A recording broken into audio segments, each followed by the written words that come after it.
Greetings dear friends, Dragon here once again, finally back with another review. If it's your first time stumbling onto the channel, like I always say, like a broken record, I know, but please do consider clicking that red button and subscribing. It really does help. Okay, getting into A Better Tomorrow, specifically the Korean release of the A Better Tomorrow trilogy. This is from Novamedia. I actually picked this up in the winter sale. It's normally I think about $50. If you get it in the winter sale, you get it for $25, which is a bit of a bargain, but not without a few issues, which we'll get into. So this is going to be light spoilers, so if you've not seen the movies and want to go into them totally cold, probably better checking the films out and then coming back and seeing this. Or if you do know the movies and are just curious about this release, then hang around, because it's really more the box set than the movies that I kind of want to talk about. But I'd be remiss if I didn't talk about the movies a little bit first. They are not all, unfortunately, as good as each other. The first one is miles better than the other two. The second one's okay. The third one's a bit meh. But the box set gives you all three. This is, I think, called the plain edition. So you get our nice outer slip with spot glossing on the text for the logo. It's the Fortune Star transfers. But I hasten to mention, and we'll get into this more as we get into the films individually, these are not remasters. That I know of. I think the first movie does have a 4K remaster, which with the benefit of hindsight, this one here should have been the one that I got. 2 and 3, I think there's Hong Kong versions that are slightly better quality, but the versions that are on here, not that great in terms of picture quality. So you will see not a huge amount of improvement over your old DVD copies on all three films. And the audio quality on number 3 particularly, really not great. But anyway, let us get into the films a little bit first. So let's take number 1. Released in 1986, co-written and directed by John Woo. Its Cantonese title, Yung Hong Bun Sik. Literal translation, I think, is kind of basically Hero's True Colour or Hero's True Self. Often gets billed as a Chow Yun-fat starring movie, but really it's less of a Chow Yun-fat movie and more about these two guys. It's more about Tae-lung and Leslie Cheung, the late great Leslie Cheung. And part of our reason for revisiting these films just now is because of the anniversary of Leslie Cheung's untimely death on the 1st of April. So we've been kind of watching quite a lot of Leslie Cheung movies recently, and my wife had never actually seen this trilogy of films, so we launched back into it. Leslie Cheung only in the first 2, but really essentially it tells the story of two triad members played by Tae-lung and by Chow Yun-fat. Tae-lung playing a character called Sung Si-ho, and Chow Yun-fat playing Mark Gore, the legendary Mark Gore. Really his character was kind of the breakout success. So at the time that they made the movie, I believe John Woo was begged by the producers of the film to cast anyone else other than Chow Yun-fat. At that point in time, he was kind of box office poison, hadn't really managed to kind of carry a film to any great success. And I think they were very keen to put someone else in it. But his kind of character in the film, particularly the way that he's styled, and his performance in the movie and the film's massive success in Hong Kong, and became, I think, still one of the second highest grossing movies in Hong Kong to this day, or certainly kind of always tops the top Hong Kong film lists even still. Massive kind of breakout success from this. So although, and slight spoilers here, close your ears if you don't want to hear this, although his character doesn't survive through the end of the movie, he does come back for all 3 films confusingly, but we'll get into that later. So yeah, so essentially our 2 main brothers are Tae-lung and Leslie Cheung on different sides of the law. So Tae-lung is basically a triad involved in a counterfeit ring making fake US American dollars. His brother is training to be a cop. And this is something that we'll see repeated in a whole bunch of different Hong Kong movies, but this kind of set the template, or set the prototype for that type of movie here, based a lot on what John Woo had learnt working under Chang Cheh. So it is a sort of natural progression of Chang Cheh's kind of very much heroic brotherhood movies into the heroic bloodshed movies that John Woo would become best known for in his Hong Kong years. But yeah, let's have 2 brothers on opposing sides of the law. Leslie Cheung blissfully unaware of what his brother's real profession is, but unfortunately quite early on in the movie, a deal in Taiwan goes astray, and it basically gets set up, and Tae-lung gets arrested, put in prison in Taiwan, back in Hong Kong. Really, the fallout from this is that there's an assassination attempt made on his father's life in retribution for the deal going bad, which unfortunately his dad does not really end up surviving. Leslie Cheung blames him for it, so the 2 brothers have a falling out. Chow Yun-fat kind of caught in the middle of this, and really has to make amends, or kind of has to take retribution for the fact the deal's gone badly wrong. So he returns to Taiwan, and in a pretty famous sequence goes into a restaurant, plants guns in flower pots, and kind of gets payback, but gets injured in the process. So when Long eventually kind of gets released from prison, returns back to Hong Kong, he's been getting letters from Chow Yun-fat for the whole time that he's been in prison, telling him that everything's going great. He finds out that's not really the case, and that really Mark Gore, or Chow Yun-fat's character, has become really the whipping boy for the gang. He's had his sort of level of seniority in the gang pretty much stripped away, and now he's just washing car windows. He was injured in the attack in Thailand, so he's now walks with a limp. He's got calipers on. It's just a man really down on his luck and pretty destroyed by the weight of the world. Not doing very well at all, so he begs Long to come back into the game to kind of make amends. Long, trying to basically do the right thing by his brother, is very, very reluctant. And then over the course of the film, that kind of gets drawn back in when he realises who it was that double-crossed him. And that's like about all I want to say. I don't really want to say too much more than that. I think if you've not seen the film, then you'll enjoy going through it for the first time. The first one, spectacularly the best one, and there's a couple of really amazing action sequences in it. The aforementioned restaurant strike, and also the last reel in the film. There's also a kind of a small mini heist within the movie when Chow Yun-fat's character has to kind of go and try and steal something from the gang, which is all handled really, really well with kind of John Woo's trademark, incredibly high octane, many bullets flying, really well staged, really well shot, really, really well put together. Just phenomenal, really. I think that the film still scores really highly on Rotten Tomatoes. If you go by those sorts of things, I think it's got a 93% critic score and an 89% audience score, but easily it's the best of the three. And I think with the benefit of hindsight, if I was just kind of buying this again, I would just go for the single standalone Novamedia release, which is 4K remastered. Looks really nice, comes in a full slipcase, quite cheap. Even when the winter sale's not on, you can get it for about $20 plus shipping. And I think that would have been the better way to go, because as it stands just now, there's a better quality of this movie on YouTube for free, with much better subs. And the subs across all three are a bit of an issue. It's a Korean box set, and Novamedia subtitles are not always that consistently great.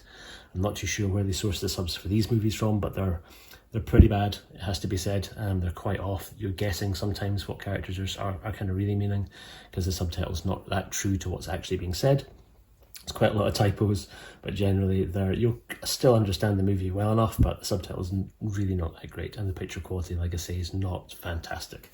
I would say probably the subtitles that are on the old Optimum Asia DVD release, miles better. And there's also a commentary track on this. The commentary track is also available on YouTube, so for anyone interested in the commentary, I'll leave a link down to that below, as well as the better quality remastered version that you can find for free on YouTube. So if you're interested in checking out the movie, check the links below and you can watch it for free on YouTube while it's still up. I don't know how long that will be the case. But yeah, that is part one. Like I say, easily the best of the three movies. Part two came a year later, 1987, and this is kind of where the problem started in a way. Tsui Hark, who was initially the producer in the first one, wanted to kind of co-direct and co-write this one, and he had a slightly different perspective than John Woo did on where the story should go. So where the first story was largely concerned with Long and Leslie Cheung's relationship, this time round Tsui Hark wanted to focus really on the new addition to the cast, which is the wonderful Shek, and probably a career best performance. He's pretty amazing in this movie, and the film spends a lot of time focused on his character. Shek's playing Long Se, a kind of former mentor or former boss for Long's character, who Leslie Cheung has been sent undercover to try and infiltrate his organisation, and things go pretty spectacularly badly wrong quite early on, and Shek has to flee to America, where he meets Chow Yun-fat, who's playing, confusingly, the twin brother of the character that he played in the first movie. So he was Mark Gore in the first one. This time around he's playing Ken, who is currently running a restaurant in New York, and then gets dragged back into the fray. There's a incident that I don't want to spoil quite early on that sends Shek into the madhouse, and he ends up having to really rely pretty heavily on Chow Yun-fat, who kind of brings him back from the brink, and brings him back from madness back to looking to kind of make amends. And then they return to Hong Kong, meet up with Long and Leslie Cheung's characters. Some great notable other appearances in this movie. The Stephen Chow co-collaborator Nung Tat, who also sadly passed away. It's actually quite scary how many of the amazing actors in these movies are no longer with us. So Shek obviously passed away last year, Nung Tat passed away last year, Leslie Cheung passed away 19 years ago. Kind of all round, it's really a bit of a tribute to a lot of really kind of great, amazing actors who are sadly no longer with us. Picture quality on this one, again, not that great. It's not remastered. I think they're probably upscales The website lists them as 1080p, but I would question exactly what they've used as the source files. I think Fortune Star have started remastering all 3 of them. I don't know if they've got around to doing a 4K remaster of A Better Tomorrow 2. But as with the first one, there's a much better quality version available on YouTube. And again, I will leave a link down to that below. But Better Tomorrow 2, weirdly, probably more famous than the first one. It certainly was for me when I was growing up. I think Tarantino making reference to it and it playing on one of the TV screens in True Romance meant that this one was slightly higher profile when I was a kid. And as a result, second-hand prices for it are still weirdly higher for part 2 than part 1, even though part 1's the much better movie. The last reel of this though is pretty spectacular in terms of its insanely high body count, and you can feel John Woo kind of most at play in the last reel when the that's actually what we see inside the box, when Tae Lung, Chow Yun-fat and Dean Shek kind of basically go to try and make amends against the main antagonist for the film, who's been played by Kwan Chan, and he's playing Ko Yung Poi. So yeah, there's a body count of probably 90 or 100 people all taken out in one big kind of mansion strike at the end of the film. That's pretty great and stands as really the best sequence in the movie. And it's also good seeing Leslie Cheung coming back, though he has a much smaller part in this than he did in A Better Tomorrow Part 1. Really, this is much more of Dean Shek's story, weirdly. That's where Choi Hark wanted to focus on. I believe there was 2 different edits of the film. The one that's on here, I think, is closer to the Choi Hark edit. So it does spend most of its middle reel is really focused on Dean Shek's character and his sort of return from the madhouse and the time that he spends with Chow Yun-fat's character. But by contrast, we spoke about the Rotten Tomatoes score. This one gets an 80% critic score and an 83% audience score. Not bad. We'll get to the worst of the bunch as far as review scores go in a little second. But yeah, Better Tomorrow 2, still really good. But again, if you're looking to check this one out, check the links below and I'll leave a link to a better quality version than you will find on this Blu-ray, which you can find for free on YouTube already. And part 3. So John Woo really only involved in a producer credit role. He's not involved in the writing of the script. He's not involved in any of the directing. This is a Choi Hark movie through and through. It is made in 1989. Alternate titles Love and Death in Saigon, because most of the action takes place in Vietnam. It's a prequel of sorts, so it's actually set in 1974, so Chow Yun-fat is playing the character he played in part 1. He's playing Mark, but this time round goes to Vietnam at the kind of end point of the Vietnam War to try and bring back his cousin, who's played by Tony Leung Cafe, so not Tony Leung from Hard Boiled, but Tony Leung from Eagle Shooting Heroes, and that's confusing. Both two Leungs are in Eagle Shooting Heroes. Yeah, Tony Leung Cafe as opposed to Tony Leung Chu Wai, so not the Tony Leung that you will know from the Grandmaster, it's the other Tony Leung, Big Tony, for those of us who go by their shorthand. So he plays Mark Gar's cousin. He's living in Vietnam with his father, who's played by Shek, who you recognise as being Han from Enter the Dragon. It's great seeing him in a nicer role. He was in a whole bunch of different Hong Kong movies, and his character in this is pretty great. It's nice seeing him play a good guy for a change, as opposed to always villains, which is probably more what I know him for. So yeah, they're living in Saigon. China, in fact, goes over to bring them back to Hong Kong because it's getting increasingly unsafe to live there as the war's kind of drawing to a close. And he encounters along the way Anita Moy's character, who's confusingly playing Kit, which was Leslie Cheung's character in the first and the second one. She's playing Chow Yun-kit, who seems to have some degree of influence, so she sort of steps in, intervenes, and stops him from being strip searched and harassed too much at border entry. And then they kind of start the beginnings of a relationship, though it is a little bit of a love triangle because Tony Leung's character and Chow Yun-fat's character are both interested in her. She's more interested in Chow Yun-fat, but in respect to his brother, Chow Yun-fat kind of takes a back seat to allow Tony Leung his chance of seeing if he can find love with Anita Moy. And over the course of the film, they fall foul of her ex-boyfriend, who's kind of an arms dealer in Hong Kong, once they kind of get back there. Action's intermittent. There is some pretty decent-ish action sequences towards the last reel, but nowhere near as good as the first two. And overall, the film's a bit of a mess. Soundtrack on here is not great quality, so it has got I think Cantonese and Mandarin audios on here, but it's pretty ropey. And again, as with the first two, the subtitles are not great either, sadly. When we talk about critic scores, this has no critic score on Rotten Tomatoes, but does have 35% audience score, which is I think probably about accurate. Not great, really. It's far from being Choi Hark's best moment. Certainly far from being Chow Yun-fat's best moment. There's much better Anita Moy movies, there's much better Tony Leung Cafe movies. If you're a completist, then yeah, it's nice to have the set, but I wouldn't rush out of your way to try and find this, even if you see a remastered version. Haven't managed to find a decent quality remaster on YouTube so far. I'll keep my eyes peeled for you, but yeah, not not that great overall, sadly.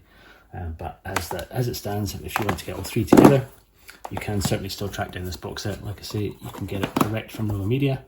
I would encourage you to wait for the winter sale when it will get an awful lot cheaper. At that point, you can kind of get it for literally $25, which is a bit of a bargain, but it's probably better waiting on this one. I'd say if you're desperate for one just now, get the 4K remaster, either the Novamedia version, or there's also 4K remasters out of Hong Kong as well, for the first one certainly. And that would probably be a better way to go just now, until we kind of see one of the other labels kind of picking them up. I suspect it's just a matter of time really before we maybe see a Criterion or maybe an Arrow or a Eureka release of this at some stage. It's one of the ones that kind of gets often asked for. Maybe not as much as Hardboiled and The Killer, but certainly it's pretty way up there. And the first, A Better Tomorrow, is far and away a classic. The first one's pretty incredible. Second one, pretty decent. Third one, I could probably do without.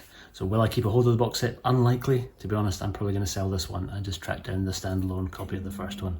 I just don't have the space or the room to kind of keep a hold of the ones that aren't that great releases. And this is the subtitles really that are the killer for me.